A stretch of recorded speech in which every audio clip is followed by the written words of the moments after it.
Yang ini sangat mengecewakan. Tetapi saya betul-betul minta maaf, saya sudah berjuang dengan mengorbankan segalanya, baik pikiran, materi maupun waktu. Saya membiayai semua perkara ini, tapi saya tidak bermaksud mengungkit-ungkit itu. Tetapi karena Presiden tidak mau berbuat sesuatu, maka pada akhirnya kecuali hanya 4 kali mengatakan gugat seterang-terangnya, memang kita harus akui dia mengatakan itu 4 kali dalam 4 kali momen. Pada akhirnya apa yang saya perkirakan perkara ini akan menjadi balilut sudah terjadi. Artinya sudah 3 bulan perkara ini sejak Juli, Agustus, September, perkara tidak terang-terang. Padahal saya katakan dulu, kalau saya yang menjadi penyidik setengah hari saya garansi selesai. Tidak sampai seminggu sudah P21 tahap 2. Itu dengan kecerdasan saya.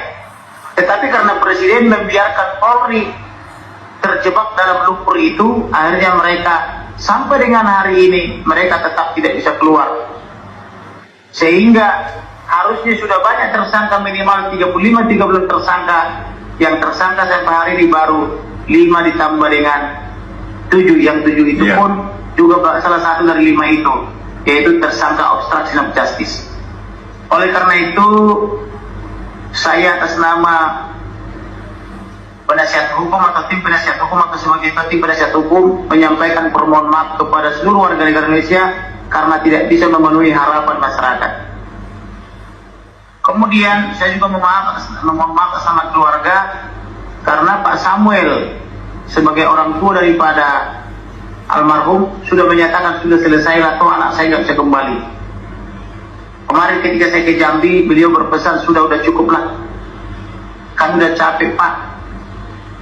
Kami mendengar aja capek. Demikian juga masyarakat bilang kami hanya mengikuti saja capek. Apalagi Bapak yang melakukan katanya. Saya sebagai yang melakukan walaupun saya sampai sakit-sakitan sampai batuk-batuk, melayani 3.000 sampai 4.000 WhatsApp per hari, melayani berbagai televisi bisa 3 sampai 5 kali sehari, saya sebenarnya nggak merasa capek. Tetapi karena di kepolisian tidak bergerak atau sangat lamban, maka Pak Samuel di hari Sabtu yang kemarin mengatakan sudah cukuplah. Oh, anak saya tidak bisa kembali hidup lagi katanya, dan sebagainya. Walaupun di kalangan perempuan-perempuan pemberani, yaitu istrinya itu Rosti maupun adik-adiknya semua, termasuk anaknya, semua masih bersemangat mau menuntaskan. Tetapi kami mau mengatakan tidak mungkin kami bisa bertepuk sebelah tangan. Tentu harus saling bahu-membahu. Oleh karena itu, ini mungkin sudah takdir kita karena hidup di negara Indonesia, negara yang sangat munafik, yang rajin beragama tapi tak bertuhan. Jadi saya hanya mengatakan kita harus selamatkan Indonesia ini melalui suatu tindakan yang tepat, yaitu pada 2024 pilih pemimpin yang baik dan benar, yang bertanggung jawab, supaya Indonesia ini bisa kita benahi bersama. Kemudian sebenarnya kalau saya perhatikan, lebih banyak orang baik dan benar di Indonesia ini, tetapi tidak peduli.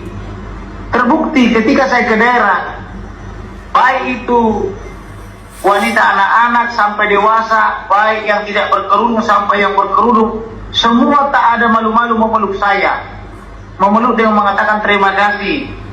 Artinya mereka rindu negara ini menjadi negara yang baik. Tetapi kita kurang kompak memperbaiki negara ini. Oleh karena itu ke depan kita harus kompak. Jangan mau diadu domba. Jangan mau dikatakan aku Pancasila, kamu khilafah. Semua kita menganut filosofi atau falsafah Pancasila. Jadi kalau dikatakan kamu teroris, aku Pancasila, jangan mau. Kita semua adalah warga negara yang taat Pancasila, berideologi Pancasila. Jangan mau dituduh-tuduh teroris dan khilafah. Saya sudah diundang ke pesantren, diundang ke gereja, diundang kemana-mana. Saya lihat semua orang baik-baik.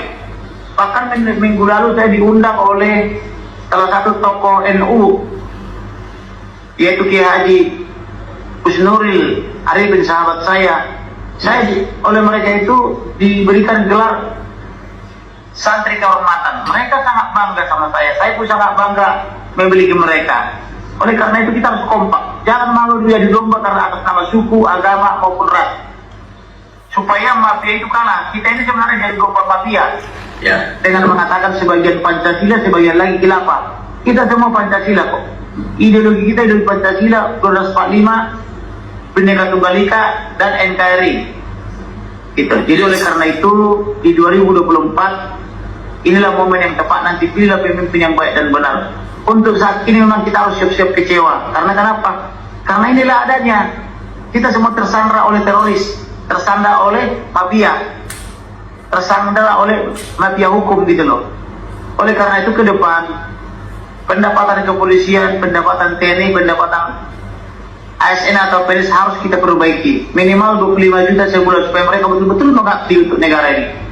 Mantap. Yang generalnya sampai ratusan juta kita bayar, daripada ada yang miskin tapi ada yang mengambil triliunan satu orang. Lebih bagus dibagi merata, kan begitu. Ibarat batu bara, barang Tuhan dibagi merata, katanya kan gitu kata orang Kalimantan. Jadi jangan ada yang kebagian, ada yang tidak kebagian, ada yang mengumpulkan untuk 100 turunan, tapi ada satu keturunan pun tak makan, kan begitu. Lebih bagus kita saling berbagi. Itulah yang bisa saya katakan untuk saat ini.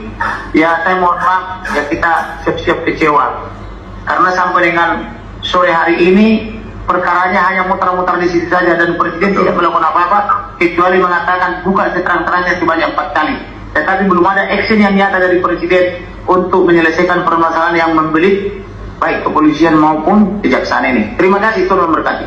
Iya, terima